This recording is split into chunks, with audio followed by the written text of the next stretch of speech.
Në ditën kur shqyrtohet projekt buxheti për vitin 2012, 80% e kabinetit qeveritar me në krye kryeministrin Berisha braktisën seancën plenare. Kjo është vënë duke nga deputetët e Partisë Socialiste, të cilët e konsideruan këtë situatë totalisht të papranueshme.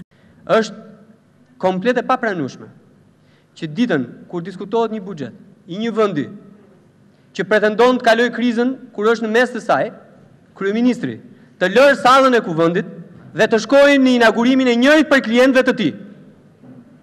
Kjo nuk ka lidhje me interesat e shqiptarëve. Është e papranueshme që këtu të mungojë 80%, 90% e qeverisë. Është e papranueshme që këtu të mungojë 80% e majorancës. Kur përgjegjësia për qeverisur këtë vend është e kryeministrit, është e qeverisë, është e majorancës. Dhe jo ta lërë përgjegjësinë për qeverisur vendin, dhe përgjegjësinë për t'i bërë qokën e radhës. Si u ka dhënë njëri përgjegjësinë për qeverisjen juve? Faleminderit. Ndërkohë kryeministri Sali Berisha prezantoi përpara deputetëve të parlamentit projekt buxhetin për vitin 2012, ndërsa e cilësoi këtë buxhet si më të madhi në historinë e vendit. Ky buxhet guxon dhe do rris rroga dhe pensione shqiptarëve, duke u bërë Shqipëria ndofta vendi vetëm këtë vit që merr një vendim të tillë. Dhe ne i qëndrojmë plotësisht këtij vendimi. Ku do shkojnë këto para?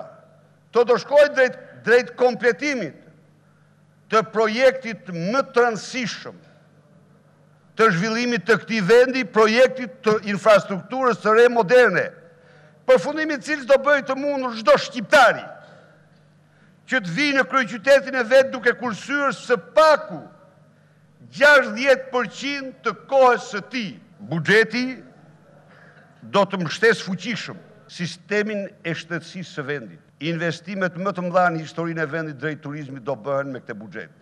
Përkundër kësaj situate të paraqitur nga kryeministri i vendit Sali Berisha, deputeti i Partisë Socialiste Rion Braçe tha se vetmja familje që po pasurohet në vend është ajo e shefit të qeverisë shqiptare, ndërsa në këtë buxhet qytetarët shqiptar është parashikuar të tatohen më shumë. Korrupsioni po nënshtron shtetin ton, 100 vjeçar. Shtetin ton 100 vjeçar që si dhurat për 100 vjetorin do të ketë atë vilën mondane të kryeministrit në Vlorë. Atje ku ju jeni, të gjithë shqiptarë që dëgjoni, shiheni njëri tjetrin, pastaj shihni qeverinë. 55% vlerës së depozitave i zotron 4% e depozituesve. Jo të gjithë keni depozita bankare. Shumica prej jush nuk kanë.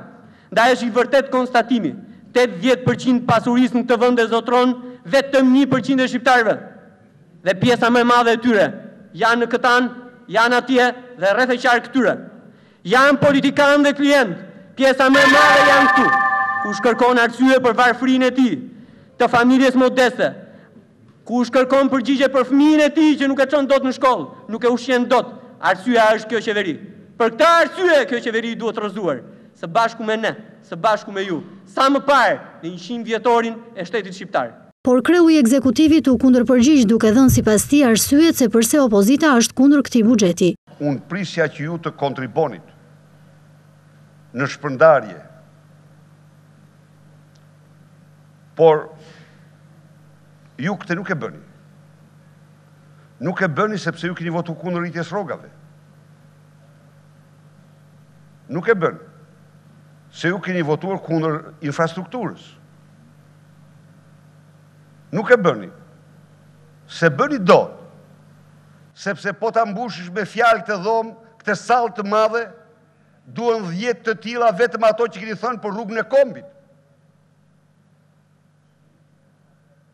Për ta nxirr në një kohë që ajo shkëlqen çdo ditë më shumë. Nuk e bëni, sepse kriju ratë sindromin e tunelit për tunelin e Elbasanit. Po këtë vit që do filloj dhe tuneli i Qafë Murrizit.